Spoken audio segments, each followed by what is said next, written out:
जय हिंद दोस्तों। हम डिस्कस कर रहे थे इकोनॉमिक्स में डेमोग्राफी वाला पोर्शन, और उसमें भी जो हम सब टॉपिक डिस्कस कर रहे थे that was population. Alright. Almost half chapter हमारा, हाफ से ज़्यादा कंप्लीट हमने कर लिया था, and 260 questions were completed. We will start from 261।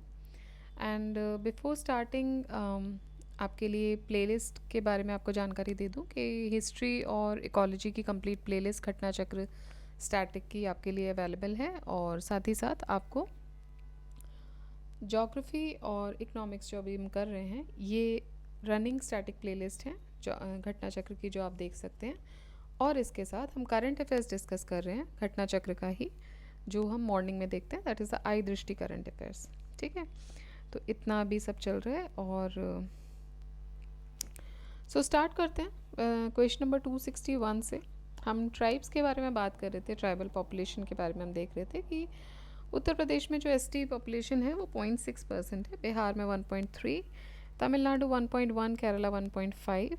Updated देखिए 2011 के सेंसस के हिसाब से हम लेटेस्ट डेटा देख रहे हैं। ऑल्दो अलग डेटाज वो अलग हैं जो हर साल सर्वे में आ रहे हैं, बट वो आप देखिएगा जब आप बिहार एग्ज़ाम देने जा रहे हैं तो आप बिहार का सर्वे ऑब्वियसली आप पढ़ कर जाएंगे तो वहाँ देखिएगा, और यूपी में जा रहे हैं तो वो, बट 2011 के सेंसस के हिसाब से अगर हम देखें तो 0.6% जो है वो यूपी में आपको मिलते हैं, बिहार में 1.3 है। ठीक है, नेक्स्ट देखते हैं 261 question. Which of the following is the second largest tribe in India? Second largest tribe कौन सी है इंडिया में? सेंसस 2011 के हिसाब से गोंड जो है they are the second largest tribes in India. And ये मोस्टली छिंदवाड़ा डिस्ट्रिक्ट में पाए जाते हैं in the Madhya Pradesh, Bastar district of Chhattisgarh, and some parts of Maharashtra, Andhra, Gujarat, Jharkhand, Karnataka, Telangana, UP, Bengal and Orissa. इनका स्टेपल फूड दो तरीके के मिलेट्स होते हैं, कोडो और कुटकी, जो बहुत फेमस, यहाँ से क्वेश्चन बनता भी है बहुत बार। राइस मोस्टली कंज्यूम किया जाता है फेस्टिवल्स के टाइम पर ही। Gods believe that earth, water and air they are ruled by gods. ठीक है, Gonds are the second largest tribal groups की बात कर रहे हैं। Which state has the highest number और fully covered tribal habitations with the safe drinking water? Which state has highest number of fully covered tribal habitations with safe drinking water?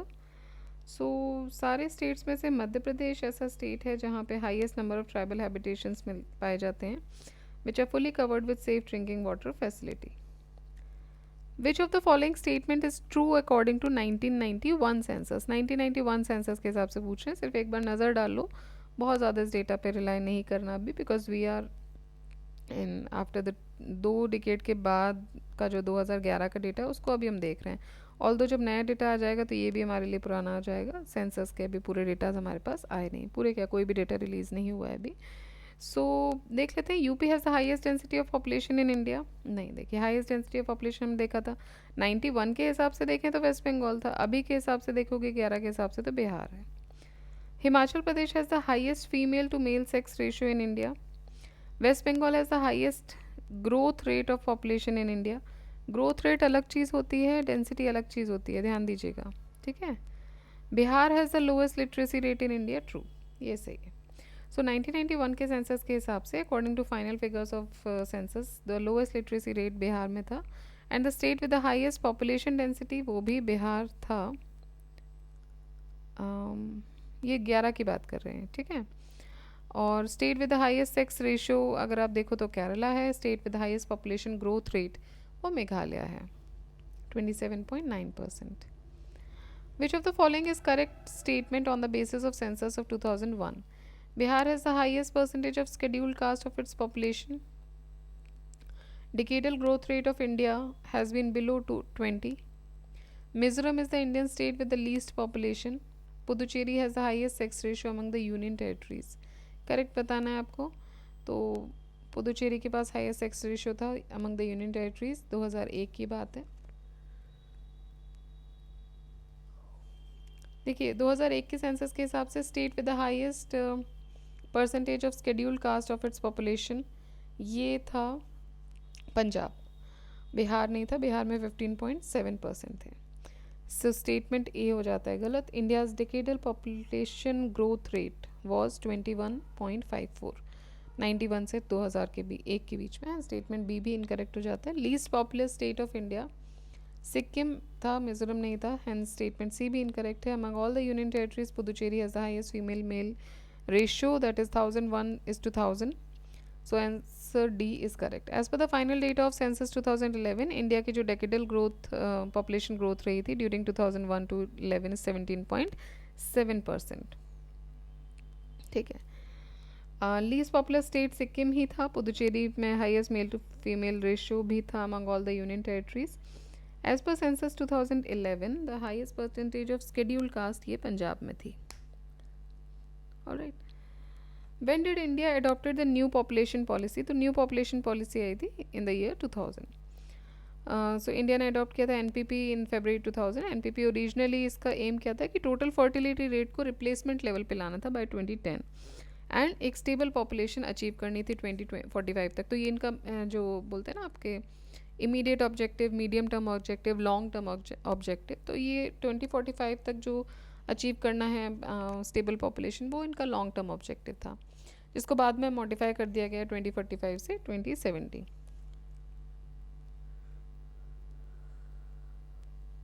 at a level consistent with sustainable economic growth, social development and environmental protection. As per the NPP National Population Policy 2000, the birth rate has to be reduced by the year 2010 to, birth rate कितना करना था इनको reduce?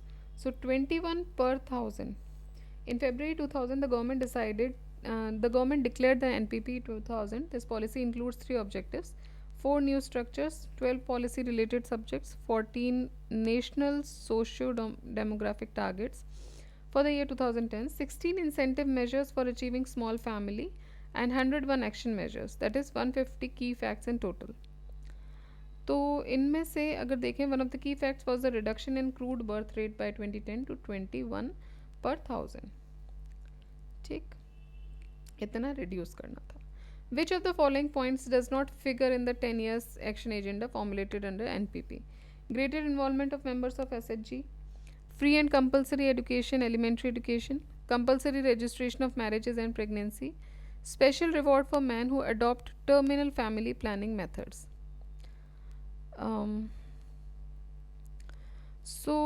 Does not figure in this NPP. तो ये था special reward for men who adopt terminal family planning method. 10-year action plan formulated under NPP include higher involvement of self-help groups, free compulsory education from 6 to 14 years, and compulsory registration of marriages. Policy also provide the special awards to women, not men, who use other family planning measures. India is the second country. Consider the following statement. India is the second country in the world to adopt a national family planning program. The National Population Policy of India 2000 seeks to achieve replacement level of fertility by 2010 with the population of 111 crores.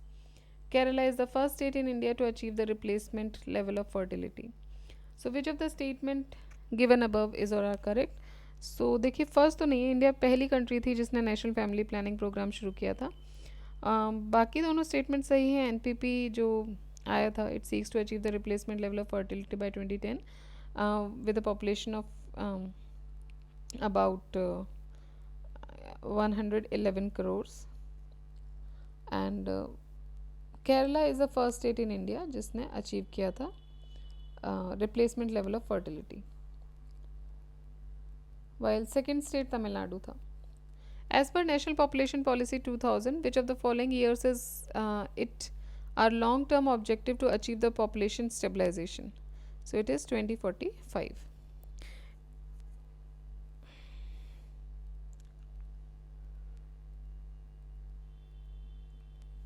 Under the NPP 2000, the goal to attain the population stagnation has been raised from 2045 to 2070. तो इसको बढ़ा के कर दिया था 2070. What is the estimated replacement reproduction level per married couple to obtain the zero population growth? ये था 2.1. So number of children born per woman has been estimated at 2.1 for the zero population growth. इसको achieve करने के बाद population growth stagnant हो जाएगी. What should be the total fertility rate of a population in order to reach at the replacement level of fertility 2.1? What was the total fertility rate by residents of India as per the sample registration survey 2016? It is 2016 में जो sample registration सर्वे उसके हिसाब से it was 2.3. In the 2016 TFR in rural areas was 2.5 and in urban areas is about 1.8. So TFR of the country also declined to 2.2 in 2018 and as per NFHS 5 2019 से 21 तक जो रहा it is now reduced to 2 below the replacement level of 2.1. What is the current total fertility rate of India according to National Family Health Survey NFHS 15-16. So 2018 का ये question उस हिसाब से था 2.2, सॉरी उस हिसाब से था 2.2 जो अब हो गया है 2, बेसिकली 2 पर ही आ गया है 2.0. ठीक है. As per census 2011 to total fertility rate of India is, ये था 2.4. TFR of the country declined to 2.2 in 2018 and it is now reduced to 2. The total fertility rate in India is highest in, so total fertility rate highest बोला जाए तो उत्तर प्रदेश में है. According to the data released by Niti Aayog, the 4 states with highest total fertility rates in the year 2016 are Bihar, UP, Madhya Pradesh and Rajasthan, while the states with the lowest TFR are West Bengal and Tamil Nadu. Hence it is clear that at present the total fertility rate of Bihar is higher than all other states. The TFR of the country declined to 2.2 in 2018 and as per NFHS 5 it is now reduced to 2. When the couple protection rate is going up, birth rate must necessarily fall. Birth rate will fall only if the couples are of younger age. Death rate must necessarily fall. Infant mortality rate must be falling. So birth rate जो है that it will fall only if couples are of younger age. देखिए couple protection rate जो होता है ये सबसे effective तरीका होता है of reducing the birth rate. Increase in the couple protection rate is most effective if it occurs at among the younger couples. The size of population and its composition are responsible for the social change. ये एक assertion दिया हुआ है. Reason ये है the fertility of occupational groups in which the wives engage more generally in gainful occupation is lower than that of the other groups in the same economic category. तो ये बोल रहे हैं कि जो साइज़ ऑफ पॉपुलेशन है और उसका जो कॉम्पोजिशन है ये सोशल चेंज के लिए रिस्पॉन्सिबल होते हैं. इसका रीज़न दे रहे हैं कि जो फर्टिलिटी है of occupational groups in which the wives engage more generally in gainful occupation. तो जहाँ गेनफुल ऑक्यूपेशंस में वाइफ्स जो हैं जो फीमेल हैं घर की वो इन्वॉल्व होती हैं वहाँ पर जो फर्टिलिटी होती है वो कम होती है than the other groups in the same economic category. ठीक है. सो ये बात सही है. दोनों ही रीज़न भी उसका सही है. Structure of population like education health economic status etcetera ये मेजर फैक्टर्स होते हैं सोशल चेंजेस के. Similarly fertility of the working women ये कम हो जाती है than that of non working women. So दोनों ही असर्शन और रीज़न सही होते हैं. Which of the following states have the highest female life expectancy at birth. So it is Punjab. Female expectancies at birth is given in states are Punjab में 70.4 है. 2006 से 10 के बीच में देखेंगे तो 71.6 है. उड़ीसा में 59.6 63.9. यूपी में 63.7 है और तमिलनाडु में 70.9 है. If the birth and death rates are same and there is no internal और external migration then there is no change in the population. इसको क्या बोलते हैं? Study population, zero population growth, dynamic population या फिर स्टेबिलिटी ऑफ पॉपुलेशन. देखिए इसको बोलते हैं stability of population. Population stabilization क्या होता है? It is the level at which there is no change in population. The population of the world is said to be stable at a time when the birth and death rates are same. However, in cases of some specific countries, people coming to and going from the country are also counted in the population. इस situation में जो level होता है population का in that country, it will be said to be stable when number of children born in that country, उस country में जो बच्चे पैदा हो रहे हैं, those coming from outside the country and the number of people who die in the country and who go out of the country will be equal. उस समय पे इसको स्टेबल बोला जाएगा। ठीक है, जो पैदा हो रहे हैं जितने कंट्री के अंदर and those coming from outside the country, और साथ ही साथ जितनी मृत्यु हो रही हैं वो भी। ठीक है, next is crude death rate in India presently stands at, crude death rate का presently stands at below 9%. Alright, so according to Economic Survey 2006-7, the crude death rate was 7.6 per thousand population in 2005. As per the SRS bulletin released in October 2021, crude death rate is 6 per thousand in the year 2019. Death rate in India in the year 2000 is estimated to be, so it was estimated to be 9 per thousand. Death rate in India, it was 9 per thousand. 8.5 per thousand थी, which is close to 9. Hence the correct option is D. As per SRS bulletin data released in October 2021, India की जो death rate है it has been 6 per thousand in the year 2019. ठीक है, देखिए आपको लग रहा होगा ये, देखिए एक तो इन्फॉर्मेशन आपको एनसीईआरटीज़ में कुछ कुछ मिल जाती है, कुछ नहीं भी मिलती है, आई एग्री विद दैट, कुछ नहीं मिलती है। तो ये जो पॉपुलेशन डेटा आपको गवर्नमेंट साइट्स पे मिलता है, वहाँ पे भी आप एक बार रीड, क्योंकि आप देखिए पॉपुलेशन से बहुत क्वेश्चंस आए हैं, ज़्यादातर आए हैं जो लिटरेसी रेट पे जो हम सर्वे के देख रहे हैं, सर्वे के क्वेश्चंस बहुत आए हैं ऑब्वियसली, बट कुछ जैसे ये अभी जो हम डिस्कस कर रहे हैं एट प्रेजेंट, जो क्वेश्चंस हम डिस्कस कर रहे हैं वो कहीं ना कहीं गवर्नमेंट साइट्स पे आपको मिल जाते हैं। तो मिनिस्ट्री ऑफ स्टैटिस्टिक्स वाले पे मिल जाएंगे आपको, वहाँ से कुछ डेटा मिल जाएगा। एक बार आप अगर, अब तो एग्ज़ाम बहुत नियर है तो अब मैं आपको बहुत सजेशंस नहीं देने वाली हूँ, आप इन्हीं को रिवाइज़ कीजिए, और ये डेटा जो अभी है यही लेटेस्ट डेटा ही मान रही, क्योंकि ये अब इसके बारे में अभी बाद में चीज़ें नहीं हुई, जो भी 18, 19, 20, 21 तक हो गया वो हुआ है, तो चेंजेस आएंगे तब आएंगे, उसके साथ तो करंट अफेयर्स में वो ऐड हो ही जाएगा। बाकी जो डेटा है वो आप इसको देखिए, बट अगर आप नेक्स्ट एग्ज़ाम कोई दे रहे हैं तो आप क्या कीजिए ना कि इस तरह के डेटा के लिए आप गवर्नमेंट साइट्स पे थोड़ा सा एक बार सरसरी नगाह डाल दिया कीजिए, वहाँ के जो पीडीएफ्स हैं, बिल्कुल आपको डेटा देखना है, ऐसा नहीं कि पूरा टेबल फॉर्म में, सिर्फ उसमें से कुछ चीज़ें आपको निकाल के पढ़नी होती हैं, तो वो आप देख सकते हैं।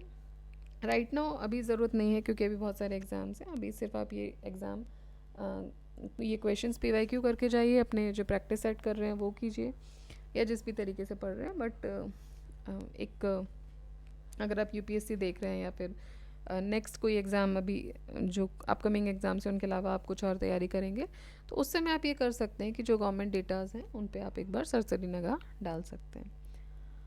ऑलराइट, चलिए, among the following in which state the death rate in the year 2015 was lowest. So lowest था 2017 का ये क्वेश्चन है, और एसआरएस बुलेटिन के हिसाब से ऑफ 2016 लोएस्ट डेथ रेट आपको देखने को मिली थी महाराष्ट्र में।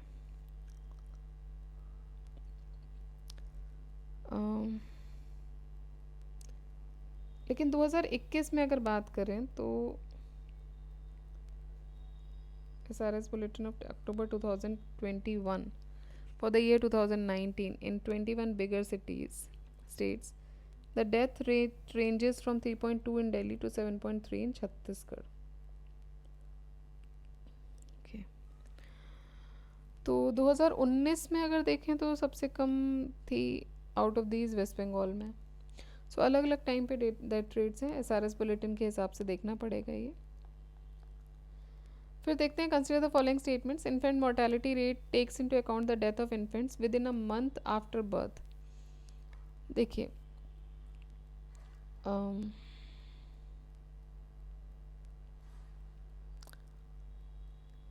दूसरा है, infant mortality rate is the number of infant deaths in particular year per 100 live births during that year. देखिए दोनों ही स्टेटमेंट गलत है। पहला स्टेटमेंट इसलिए गलत है, विद इन अ मंथ नहीं है, एक साल का देखा जाता है,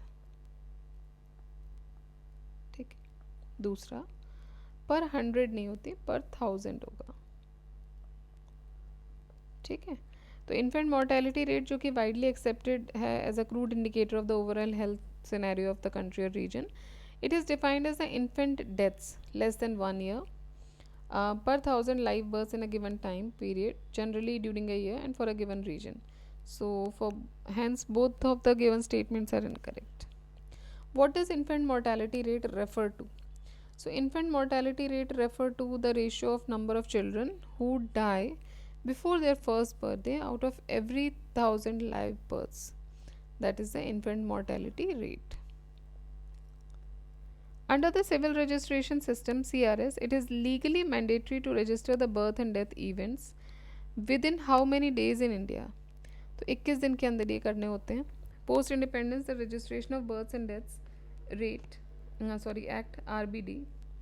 It was enacted in 1969 to promote the uniformity and comparability in the registration of births and deaths across the country and compilation of vital statistics based thereon. India में it is mandatory under the aforesaid act to register every birth, stillbirth and death with the concerned state or UT government within 21 days of its occurrence.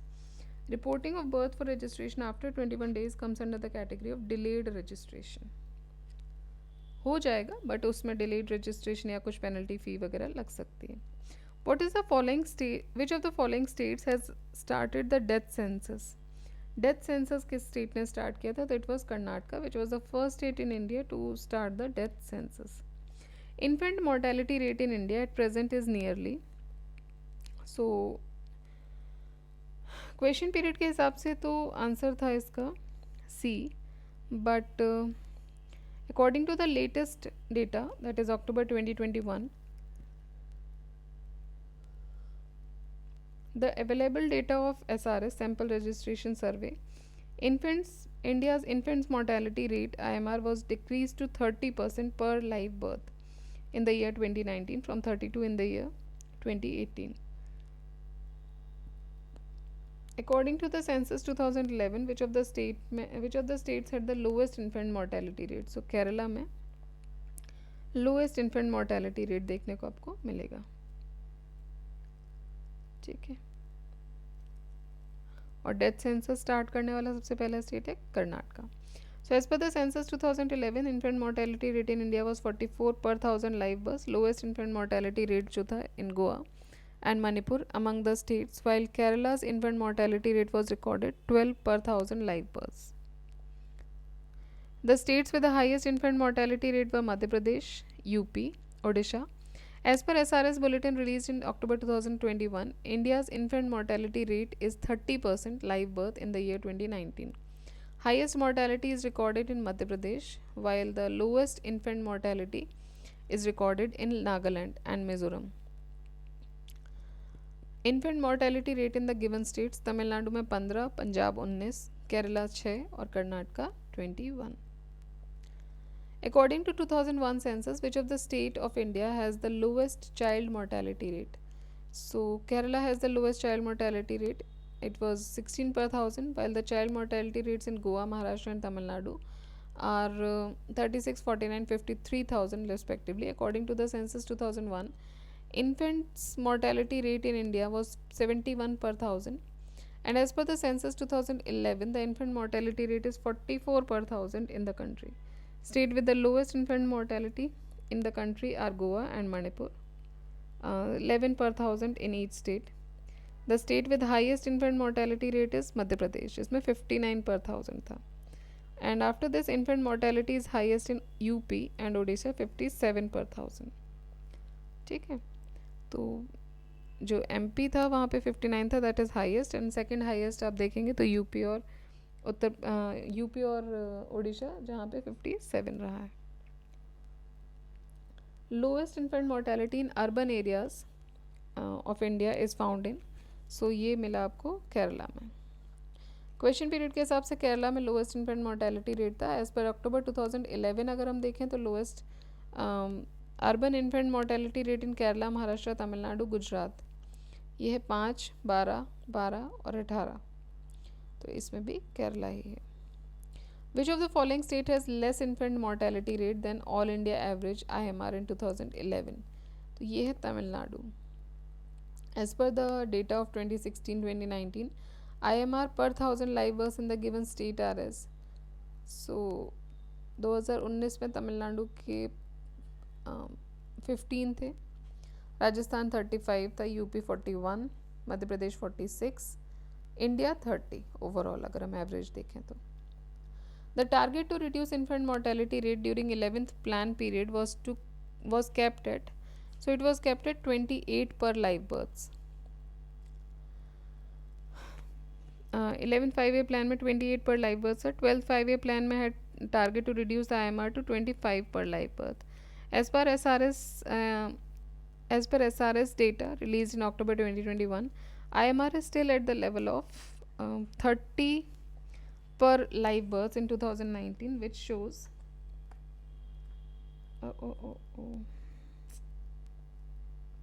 Just one second.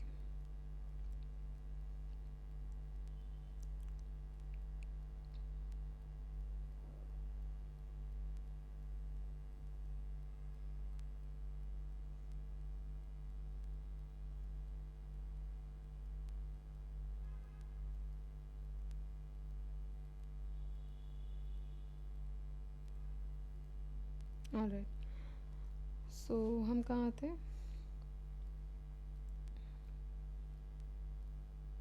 Yeah. So target to reduce the infant mortality rate IMR ये था 28 per 1000 live births. ठीक है. According to UNICEF report, the highest child mortality rate ये कहाँ देखने को मिल रहा है आपको? तो ये उड़ीसा में है. देखिए सबसे ज़्यादा जो था वो MP में था, फिर उत्तर प्रदेश, फिर आसाम, छत्तीसगढ़ और फिर उड़ीसा. तो according to the options given here तो उड़ीसा ही हाईएस्ट हो जाएगा. असर्शन रीजनिंग का क्वेश्चन देखिए. According to the statistics more female children are born each year than male children in India.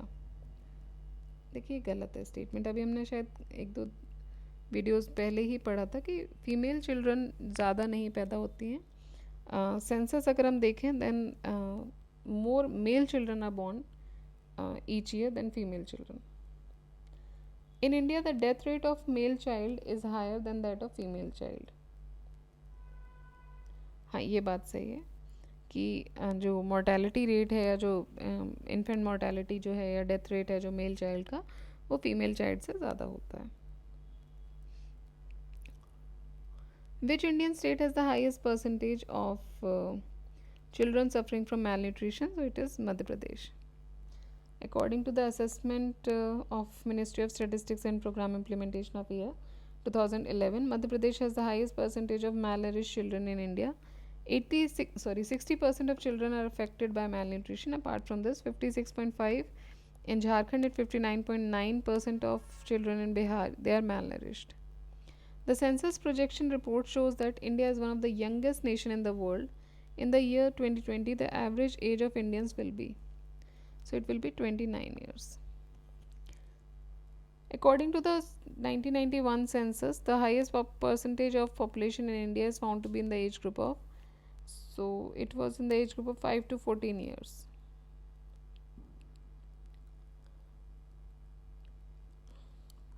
According to census 2011, what percentage of total population in India is under 14 years? So it is 29%. ये 2011 के census के हिसाब से हम बात कर रहे हैं. ठीक है. The percentage of population in the age group of 20 years and above out of the total population of India as per 2011 census.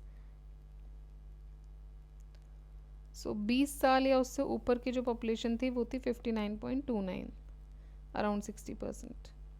According to the provisional figures of census 2011, what percentage of population is below the age of 35 years? 35 years से कम की population थी 65%. The old age dependency ratio in India is, old age dependency ratio है 14.2%. What is the old age dependency ratio क्या होता है? It is the ratio of elderly population जो 60 है उससे ऊपर होते हैं relative to the working population जो 15 से 59 के बीच में आ रही है. Although internationally जो working population है वो मानी जाती है 15 to 64. So old age depending ratio in India ये बढ़ गया है from 10.9 in 1961 to 14.2 in 2011. 2011 में जो dependency ratio था among the women वो 14.9 था, जबकि फीमेल में 13 मेन में it is 13.6. What is the approximate percentage of person above 65 years of age in India's current population? So it is 5 to 6%. India is regarded as a country with demographic dividend. ये क्यों हो रहा है?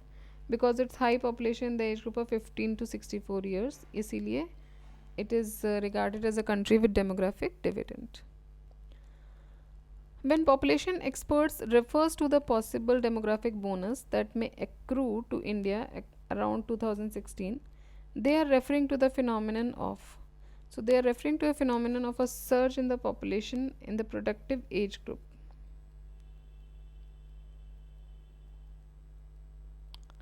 So जब कोई population expert refer करता है to the possible demographic bonus so that may accrue to India around 2016, तो वो एक फिनोमेना बता रहे होते हैं, a surge in the population the productive age group.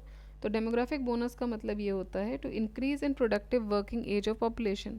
Dividend as defined by UNFPA, that is United Nations Population Fund, is the economic growth potential that can result from shift in the population's age structure, mainly when the share of working age population 15 to 64 ये larger होती है than the non-working population share of that is 14 and younger year and 65 and older. So ये indicate करता है that more people have the potential to be productive and contribute to the growth of the economy. Which group refers to dependent population in the pyramid, in the population pyramid? So dependent population,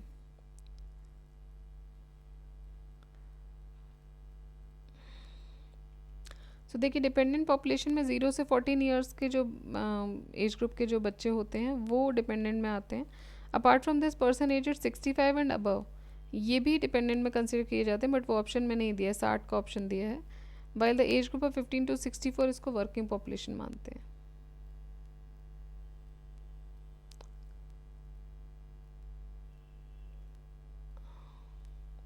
The dependency ratio in India is declining because population of 0 to 15 years is relatively high, population of 60 and years and above is relatively high, population of 15 to 59 years is relatively high, and population of 0 to 14 years and 60 is above together are relatively high. तो देखिए जब working population ज़्यादा होगी तो dependency ratio कम हो जाएगा. इसका मतलब ये है कि जो पॉपुलेशन है working age population that is 15 to 59 ये रिलेटिवली हाई है. ठीक है. To obtain full benefits of demographic dividend, what should India do? So demographic dividend के फुल बेनिफिट्स अगर आपको करने हैं तो इंडिया को क्या करना होगा, स्किल डेवलपमेंट प्रमोट करना होगा. ठीक. सो डेमोग्राफिक डिविडेंड क्या होता है, it is meet to need the skill meet the need of the skilled manpower in all the sectors. That is possible only when skill development is promoted by bridging the existing gap between demand and supply of the skills. Which of the following is not an adverse effect of the population growth in an economy? Increase in size of working population, decrease in size of holdings, increasing unemployment, reduction in per capita availability of food grains. So ये बोल रहे हैं कि विच of the following is not an adverse effect. Population growth का adverse effect क्या नहीं है, तो एडवर्स इफेक्ट जो वर्किंग पॉपुलेशन की साइज़ में जो इंक्रीज होना है वो नहीं है, बाकी सब एडवर्स इफेक्ट में आते हैं. Next, according to the recent data in India, how many disabled people are self dependent. So कितने डिसेबल्ड पीपल सेल्फ डिपेंडेंट है, तो ये है around 2%.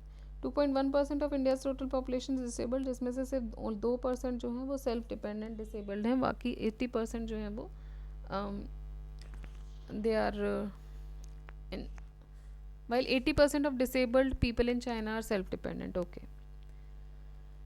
Which state has topped the list of states with most number of beggars as per the data released by Union Ministry of Social Justice? तो ये मिले हैं waste Bengal में. 2018 की अगर हम डेटा देखें तो टोटल 4,13,670 beggars हैं. The highest number of beggars in West Bengal, which is followed by UP. Consider the decadal census data given below. 61 में 10.7 decadal population थी, 1971 में 14.3, 81 में 16.2 और 91 में 18.9. To the above data refers to which of the following, which of the population by religion groups? So it is for Christians. ये Christian population दिखा रहा है among the given population by religion group as per 91 census. Total population जो Christians की थी country में वो 18.9 थी, which was 2.25% of total population of that time. Census 11 के हिसाब से जो क्रिश्चियंस की पॉपुलेशन है वो अप्रॉक्सीमेटली 27.8 है, जो कि 2.3% पॉपुलेशन का बनाता है। Arrange the following religious communities of India in ascending order of their population size and select the correct answer using the codes given below. Religious community: Buddhist, Christian, Jain और Sikh. So ascending order में अगर हम लगाएं छोटे से बड़ा, तो सबसे कम जैन, फिर बुद्धिस्ट, फिर सिख और फिर Christian. Which state of India has the largest Muslim population according to 2001 census? 2001 के हिसाब से यूपी में लार्जेस्ट हैं, और दोनों ही सेंसस के हिसाब से यूपी में ही लार्जेस्ट हैं। ठीक है, उसके बाद West Bengal, Bihar, Maharashtra, Assam. According to 1991 census, the percentage share of Christians in the total population is highest in, so percentage share of Christians देखेंगे total population में तो नागालैंड में सबसे ज़्यादा है। It is the highest proportion, 90% of Christians in the state population. The total population of Nagaland is 1991 was 1.2 million or about 12 lakh, of which the number of Christians was about 10.57 lakh. As per 2011 census, the top 3 states with the highest percentage of Christian population are Nagaland, Mizoram and Meghalaya. Largest number of Buddhist ये मिलते हैं महाराष्ट्र में।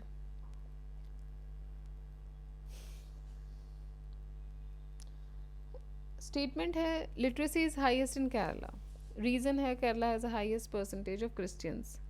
तो देखिए, Christians का होना और literacy का होना ये आपस में मेल नहीं खाता है। तो पहली बात तो केरला जो है हाईएस्ट परसेंटेज ऑफ लिटरेसी है इसमें compare to the other states. Nagaland वो स्टेट है जिसमें highest percentage of basically Christians हैं। The statement is true while the reason is false. Arrange the following Indian religious communities in descending order to their sex ratio using the codes given below. So Christians का जो sex ratio है वो है 1023, Buddhist का 965, जैन का 954, Muslims का 951 और which community has the lowest sex ratio in India disclosed in additional data pertaining to census 11 recently released. Lowest जो सेक्स रेशो है वो सिखों में है।